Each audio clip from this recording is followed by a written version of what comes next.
the Spot Track Podcast, talking sports contracts, the salary cap, and business of sports. Welcome into the Spot Track Podcast. Brandon Kravitz here along with Mike Ginnitti. A lot to comb through today. The NFL continues to make off-season waves. This episode brought to you by Bettor Edge, our go-to social sports betting platform, offering better prices, softer lines, daily contests, weekly competitions.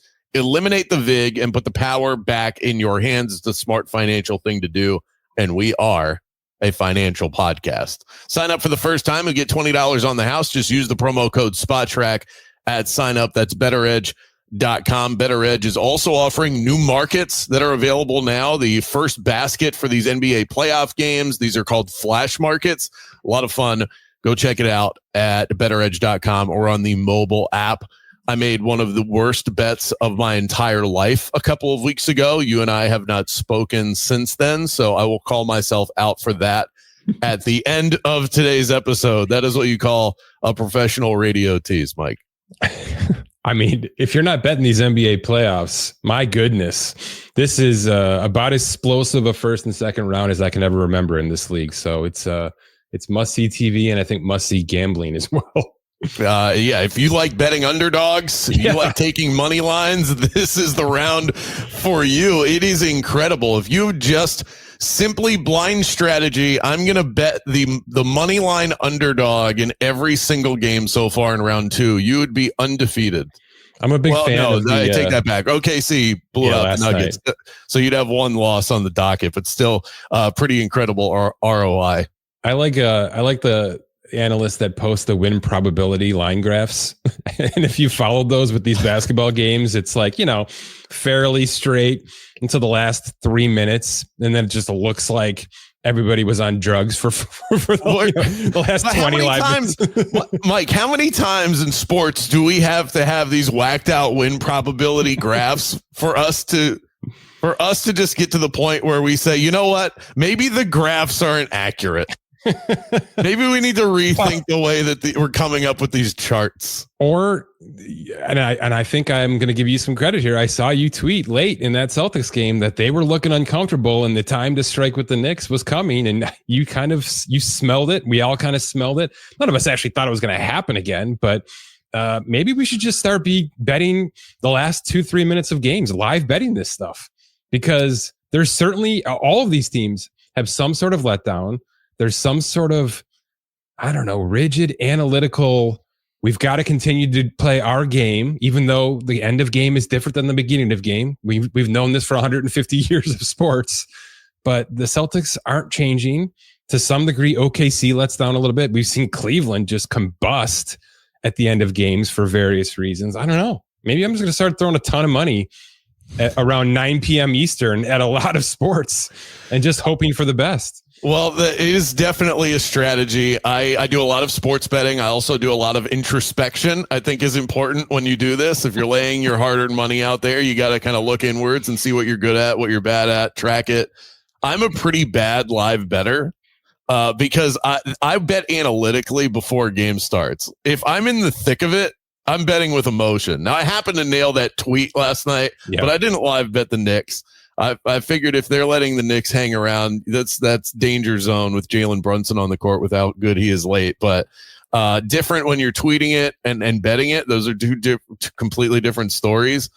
I think you just this is my unsolicited advice to wrap this portion of the conversation, and then we'll get to the money stuff, is that if you are going to watch a game with the idea of I'm going to bet this live at some point, have a plan of what you want that to look like.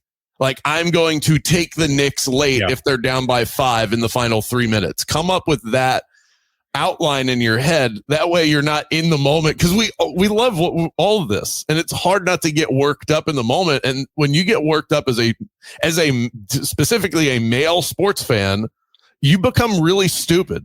So that would be my unsolicited advice. My advice is spend all of your money on Bettor Edge. Isn't that what I'm supposed to say? That's that part of the read? No. By the way, last night would have been the hardest. That would have been the hardest game to bet, that Celtics game, because Jason Tatum went coast to coast and dunked that ball. And it made the whole world think, oh, they're going to change. They're not going to be jacking up threes like they did in game one. And then they turned around and jacked up threes for 2 minutes. They still did it backwards. I don't understand. Mike, they did not, up until that Jason Tatum dunk at the end of the game, the Boston Celtics did not have a field goal for 8 minutes.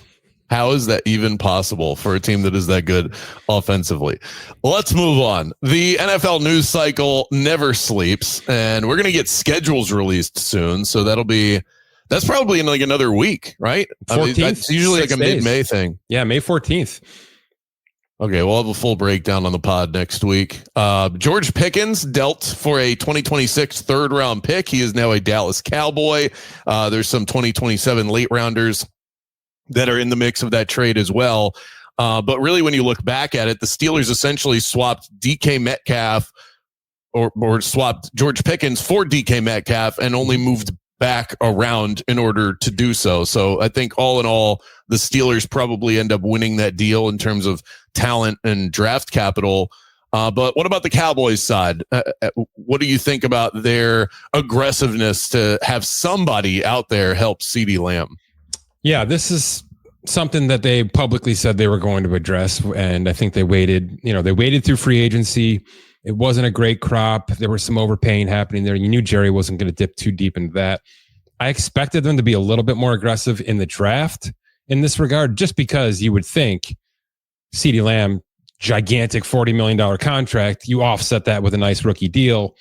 And that makes a hell of a lot of financial and business sense, except for we're talking about the Cowboys. So we got to throw that logic out the window. So what they've done is they've brought in, I think, a fair value trade for a rental of George Pickens. And they've admitted that, by the way. They're going to keep him on 1 for 3 and see how this goes in 2025. But the problem is if this works, and there's certainly a lot of people that think this could work as a dynamic 1-2 punch, he's going to be a minimum $25 million per year starting next March.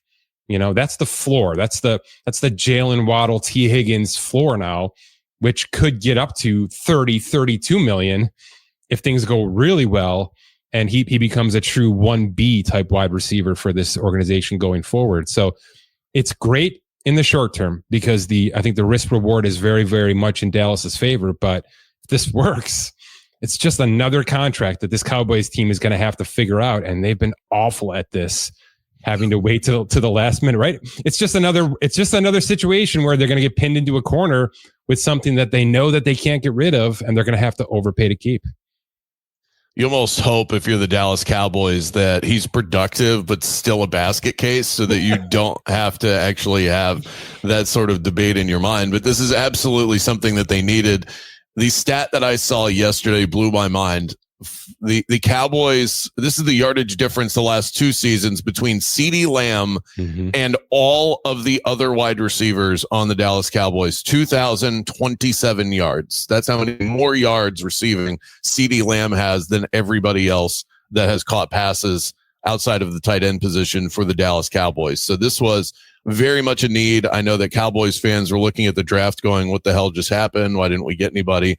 But this was necessary. And in that sense, we'll see if it's able to help their offense. I think they still probably need some running back help, but this is a good place to start. Yeah, I like what they did in the draft, though. They secured that kid from Texas late in the 5th round. Blue. He's a dynamic player that could be an immediate impact. They did add Javonte Williams and Miles Sanders. So there's some adults in the room. There's a young kid in the room. I'd say the same with Dak and CeeDee in regards to the Pickens stuff, because a lot of people are talking about the off the field and to some degree the on the field stuff that Pickens had in Pittsburgh. And is that going to carry over? I just think in this scenario, this is a nice fit for both football and personality. But, and this will get glossed over because it's not a sexy conversation. They still haven't fixed this offensive line. They've thrown some darts in the draft. They have made some small minor adjustments in free agency, and there's a Tyler Smith contract to be had here over the next couple of weeks to lock him in long term. But man, left tackle, left guard, everything about the team as a whole still feels incomplete to me. So for all of you saying that Pickens is going to be the singular move that puts them back into serious playoff contention, maybe, but there's a lot of history that says that, it's got to start from the inside out. And Dallas doesn't appear to be built well in that regard yet. And Adam Schefter tweeted this earlier today, a really interesting statistical breakdown of what happens to wide receivers after they leave the Pittsburgh Steelers. When they give up on a wideout, it's usually not a good sign. Antonio Brown, well, I mean, that's the most notable. He went from 86 yards per game down to 67 after he left. I won't go through all of the stats, but Mike Wallace dropped off. Remember that big name? I did. And then he was nothing. I don't even remember. I can't even remember off the top of my head who he played for after, I think Baltimore, maybe. Yeah.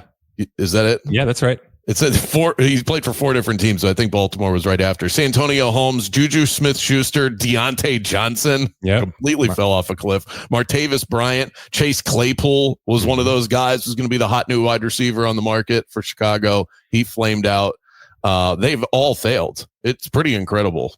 When they give up on you, it's a bad sign. And then they give up on you and Dallas buys into you. Also, probably not a great correlation. It's an interesting dynamic because a lot of what we're talking about here was the Ben Roethlisberger era. And what's being left out of these conversations right now is just how much he covered up and accounted for that offense as a singular entity. I'm here in Buffalo. We're living through this. We're living through a world right now where the GM of the Buffalo Bills went on local radio talk and yelled at the hosts for talking about how many wide receivers this team has not addressed over the past couple of off seasons, and basically said, stop talking about this. This is not a problem for us. We just proved at 30 points per game here in Buffalo last season that we can bring in a medium set of offensive weapons and still be one of the top scoring teams in the league because we have Josh Allen, and we're going to operate that way, and we're not going to be foolish about it. And I think that's how Pittsburgh operated for 15 years in the Roethlisberger era. So the second that these weapons left Pittsburgh and didn't have Ben to cover up for whatever voids that they carried and the reasons they were drafted in the second and third rounds initially, got exposed out loud. So I would expect that to be the case here as well, because it's not like Pickens was a monster for Kenny Pickett or for Russell Wilson at any point in time here. He was a serviceable wide receiver 2 on a team that didn't have a wide receiver 1. So we'll see where we go from here. It's a perfect point about Josh Allen, and it is the perfect transition to the next person that we're talking about who completely fits the bill is Gabe Davis. Gabe Davis looked like a budding, I don't want to call him a superstar, but a superstar number 2 potentially. Yeah, exactly. Not going to be the tier 1 guy, but a high end tier 2 number 2 wide receiver. He was overpaid by Jacksonville. James Blackstone could not wait to get rid of that contract that he'd never signed in the first place. And it turns out, I think Gabe is a pro's pro. We know him well. I'm based in Orlando, Florida. He went to UCF. This is not a George Pickens situation. He's not a basket case in the locker room. He's a true professional. He works his tail off. He's just overpaid because Josh Allen made him look better than he was. Yep. And I think that's a really good example that you bring up, and that Ben Roethlisberger got a lot of guys paid that probably didn't deserve it. Yeah, this Jacksonville purge is for real. It was real a month and a half ago in the guts of March there when the young GM was hired and kind of thrown into the fire 24 hours later. He's been making massive moves with Evan Engram and Ronald Darby and whole sorts of things. Christian Kirk was on the move to Houston. I put the laundry list out yesterday, and now it includes Davis. And the reason it's notable isn't that it was one and done for Davis. It's that basically his entire 2025 salary is fully guaranteed. So he's got $11 million guaranteed owed to him by Jacksonville, which means he can be signed now off the market at a vet minimum 1.17, Brandon. So, Gabe Davis as a serviceable WR2 with a little bit of an injury history looks a hell of a lot better on 1.1 million for 2025. And that's going to be what it's going to take for a team like Buffalo or one of these contenders to probably bring him in for one season. And would it be fair to say that the Jags are hoping that he signs for way more than that? Because that would then offset what they owe him. You'd love to be able to say things like that. It just almost never happens. Right. Yep. Even if there's some incentives built in like that, it's just sort of the unwritten rule in the NFL is if you're getting paid tons of coin elsewhere, we just don't have to pay you, and you're going to have to live with that. Because your former employer is going to foot the bill. So why would we do it?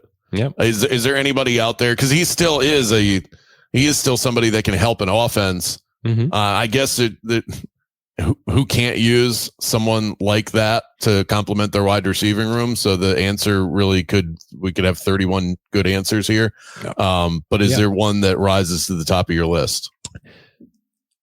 I mean, the discussion here locally with Buffalo makes a little bit of sense. There's some people that have come forward and said, there's a bit of a crowded room, especially with the UDFAs that they brought in. But any of these contenders, what any of these teams talking about, Amari Cooper and Keenan Allen, by the way, Pittsburgh, which we probably should talk about a little bit here, is probably the top of the list, because the void that they just left with George Pickens, not only has it not been replaced, it was already a void with Pickens, right? I mean, this was a depleted room in a situation where they were going run heavy with Najee Harris and Jalen Warren next year, and they haven't replaced Harris properly, in my opinion, either. So the weapons as a whole for this Pittsburgh Steelers, possibly Aaron Rodgers-led offense, is pretty bare, and to see them kind of skip out in free agency, gloss over things in the draft, and now we know with this Pickens move officially on the books that everything that's happened over the past couple of months with Pittsburgh is about loading up on 2026 draft picks. If you look, and I'm going to put a piece together here at the end of the day that with that kind of outlooks the teams that have significant 2026 draft capital and what that means and why. But it's clear that Pittsburgh's in a bit of a transition season here, one for one reason or another. And even if they stopgap it with Aaron Rodgers, Brandon, they are thinking about 2026 quarterbacks and this Arch Manning class that could have 3 or 4 legitimate gunslingers up there.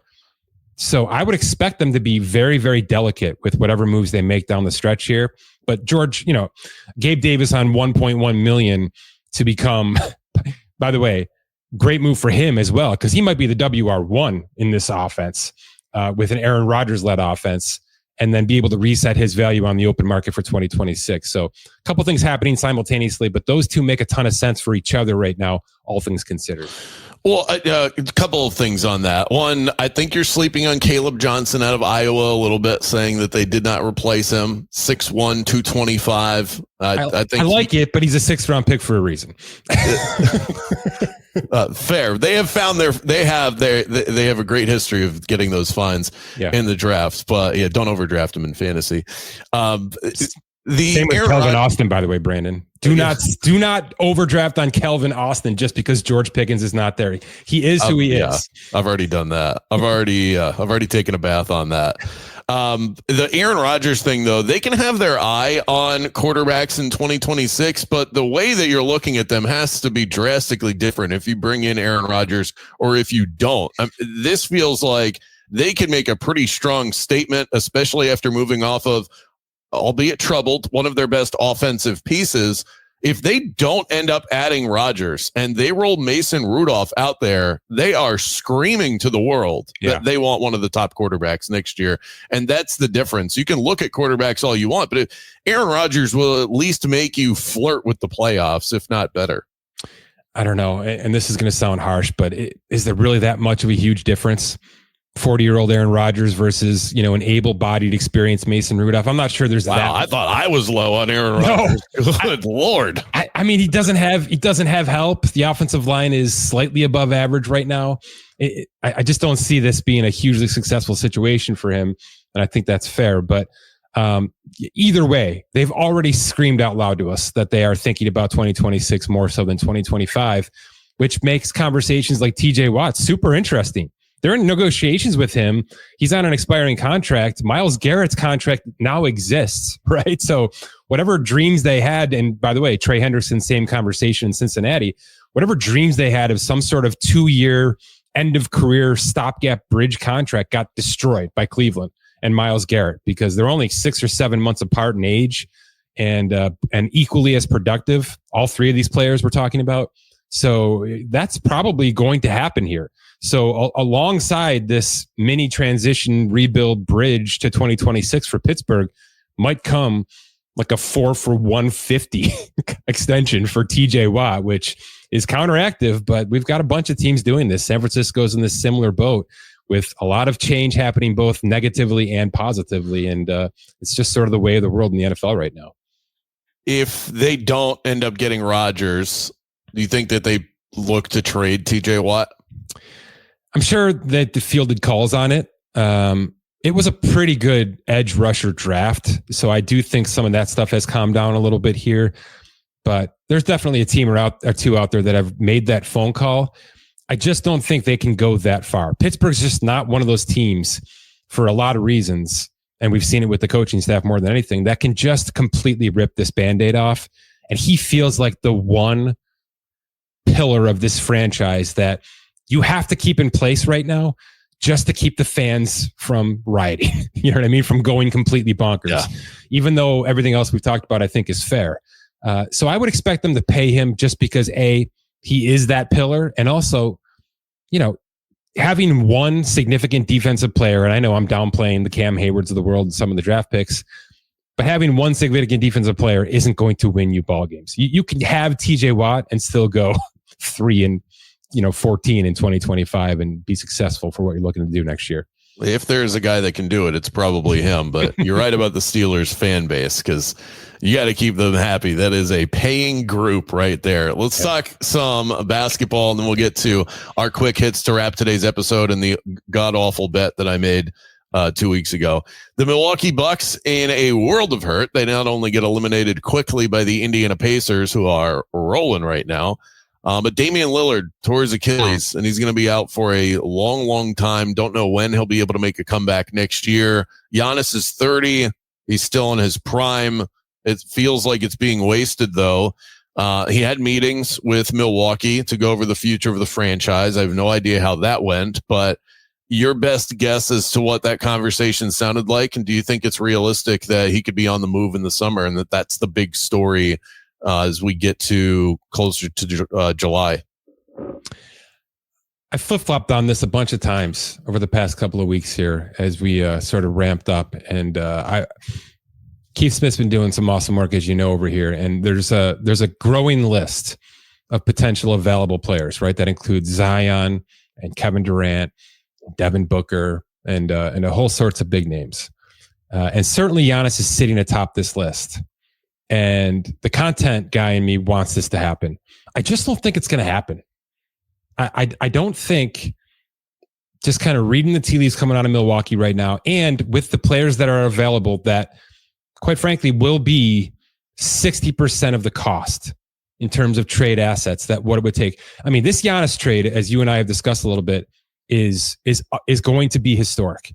It's at the level of which Luka Doncic's trade should have been, which is 4 firsts, 4 swaps, 4 players. Those things are all going to be true. You know what I mean? Unless it's something significant like, you know, a superstar for a superstar, which I don't anticipate happening here. But I do think that Giannis and the Bucks have the sentiment of there's still something here that drove us into the postseason. What are the options to make one more run at this? Because Doc Rivers probably has 1 more year. Dame has 2, one of them being a player option. But it's 2. So you can slowly let him recover. And then it's just about how do you add, not subtract, which is way harder. You know what I mean? The easiest thing for Milwaukee to do is to trade Giannis, believe it or not. It's way harder to try to resurrect this thing for one season. But I do think this is the league that can make those things happen, as we've seen with the Detroits of the world and some teams that have gone from worst to first in certain instances. So I'm of the mindset right now that Giannis stays, that there's some sort of piece that comes in, not unlike what we saw when they acquired Dame a couple of years ago. Who that is remains to be seen. But for now, I'm going to go on that side of it, and I'm going to trade 9 or 10 other massive players in the league because that's the NBA as we know it. Have you put this into the trade machine yet? See where you could get Giannis to go? The reports out there that if he does leave, that he'll want to go to one of the LA teams, one of the New York teams, or down to Miami, which feels like you could copy and paste that report for every superstar that's ever been on the move from the middle of the country. But have you tried to plug anything in there yet? There's no question that teams like Brooklyn and OKC, because of their draft capital, have the best chance at this. Brooklyn could get themselves into the 6 years ago version of Brooklyn where they brought in the big 3 all at one time and try to put this thing together in 72 hours versus 2 off seasons.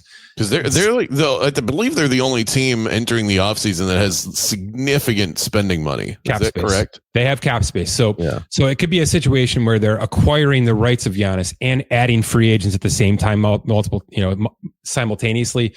That's unique in terms of what teams are going to be able to do this offseason. There's a conversation to be had about Detroit, similarly, who can renounce some cap holds and things like that and get themselves into a cap space situation. And certainly that's, a better standing team than Brooklyn. And then you talk about the Houstons and the Miamis of the world, who certainly have interest in bringing in a big key like this. But I'm not sure that they want to give up the pieces that they would have to give up to do that. So we'll see. Look, I'm not saying it's not possible. I'm not saying there wouldn't be a line of teams with gigantic offers out the door. I just think at the end of the day, Giannis and the Bucks maybe come to calmer places for one more season, and then we see. Let's get to our quick hits to wrap today's episode. To no one's surprise, Shedeur Sanders' jersey is selling like hotcakes. And I think this was even before he landed on the number 12 in honor of his hero, Tom Brady.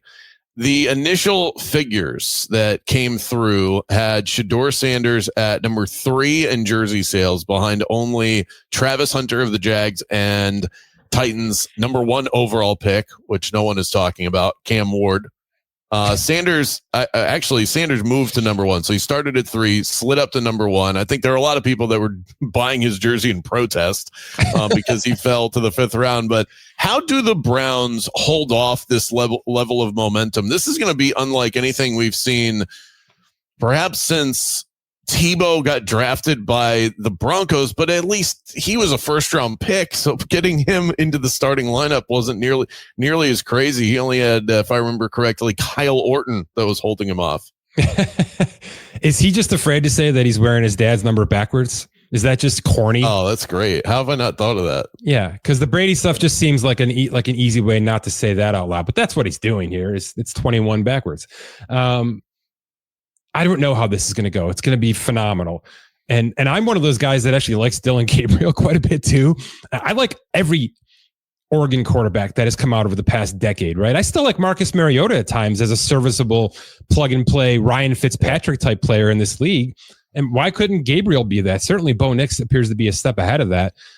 So I'm not going to gloss over his impact this offseason, especially as rookie camp and all that get going here.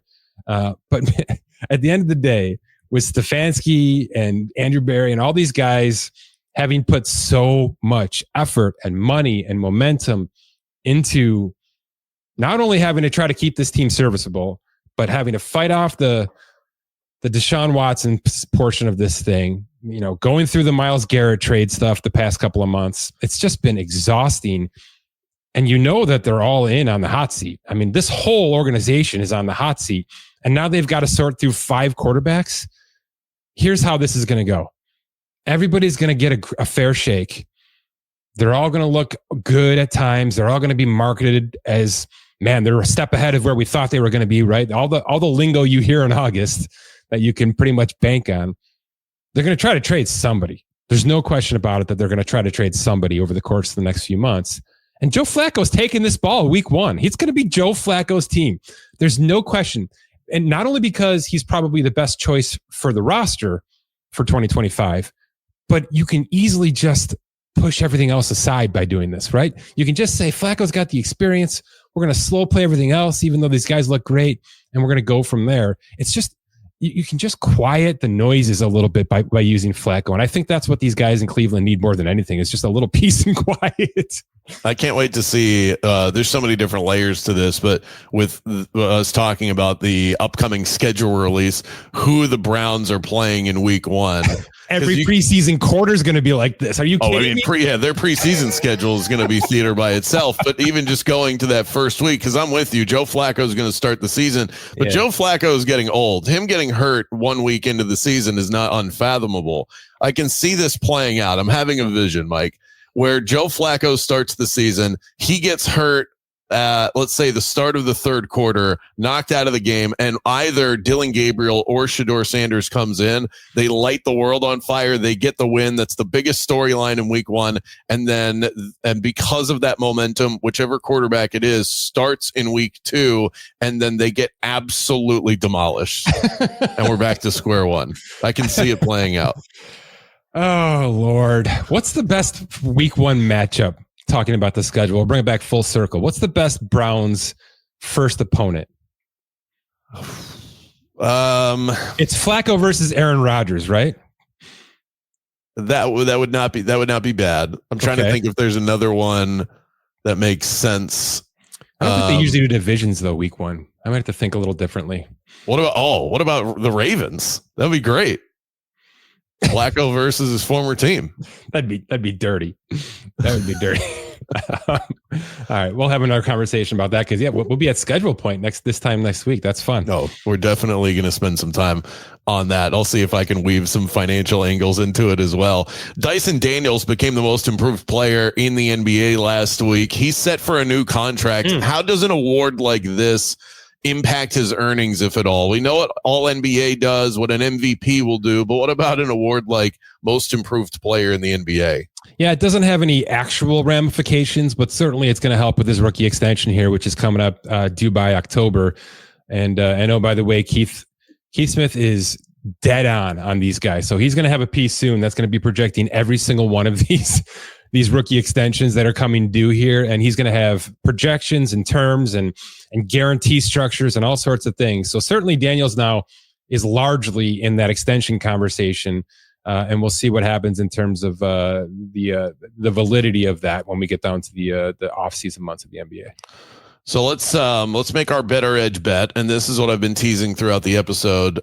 2 weeks ago when we recorded together, I said that my best bet on the board, I knew that there wasn't value on it, but a bet that I had already placed was Shedeur Sanders to be drafted under pick 8.5. Mm-hmm. That line had shifted drastically right before you and I started recording. This was on the day of the NFL draft. It moved to 21.5. 21, yeah.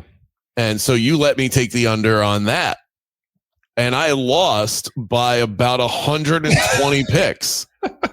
That's the worst bet I've ever made in my life. I said on here financially, but just in terms of accuracy. Brandon, I said on here that the Giants were going to take him at 3. So you're good, man. You're clean. You're off scot-free here.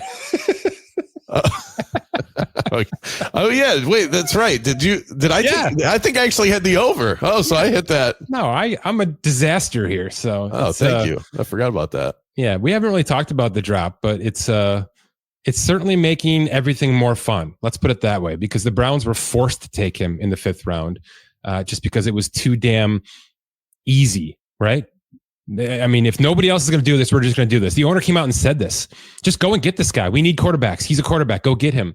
That's what happened here. That's wild that we got to this point with this player because, man, talk about a chip on a shoulder. But, yeah, I don't think anybody had this. Have you heard a story about anybody having Shedeur Sanders this late on a bet? I don't think we should feel bad about ourselves. No, nobody had this. Right. The hilarious bets that cashed were people that bet that Shedeur Sanders would be drafted by the Browns. Oh, yeah, people cashed that bet, but they had to wait until the 5th round to get it. that was something that you would have thought if you were that confident that the Browns are going to select him, that it would be in round 1. Yeah, or in round 2. And we're at the thing I don't like about stories like this is that they engulf the draft. And I'm not talking about it in a syrupy, but we're not spending enough time talking about everybody else. But it does become the only story. Yeah. And that gets a little bit, I mean, I was fascinated by it, don't get me wrong, but it does become a little bit redundant because it's all you can focus on. Every single time somebody walked to the podium and the goofy stuff that the NFL does, the deeper they get into the draft, you're just waiting to hear when they start reading the name. That's all you can think about, and everything else. It's like Men in Black with their little pen thing, that just erases everything out of your mind. How about the fact that he's only going to get $446,000 guaranteed? How about that part of it? Well, I mean, he already, first of all, his, how do you even react to that? Okay, his dad is a millionaire and he is also one by himself. So Yes. I think, this is the beauty of the NIL era, is that these guys, even if they slip in the draft, if they were stars in college, then they're just fine. Before we get out of here, is there anything that you would like? We got a loaded baseball card. Hockey has been extraordinarily unpredictable. I'll let you tee up a bet for tonight, and I will gladly take the other side because of the generosity that you showed 2 weeks ago. Can it be a multi-day bet? Do you mind? I'm willing to get creative. What do you got? I'm going to go bold and say that the Knicks sweep the Celtics. Oh, God. Oh, yeah. I definitely want to be on the other side of that. Okay. I will. Not only will I say that you're wrong, I think the Celtics are still going to win the series. There's a lot of people in your camp, and I'm going to buck the trend here and say that the Celtics actually were broken last night. That this is actually too far to come back from. Statistically, historically, you would be right. This episode has been presented by Bettor Edge. Sign up, try it out, bet with your friends, and use the promo code SPOTTRACK over at bettoredge.com or on the Bettor Edge app to get $20 upon your first arrival. Also, do us a favor, subscribe and rate the pod that you're enjoying right now, and make sure you visit SpotTrack.com for all of the latest in the sports contractual world. Till next time. Go Knicks.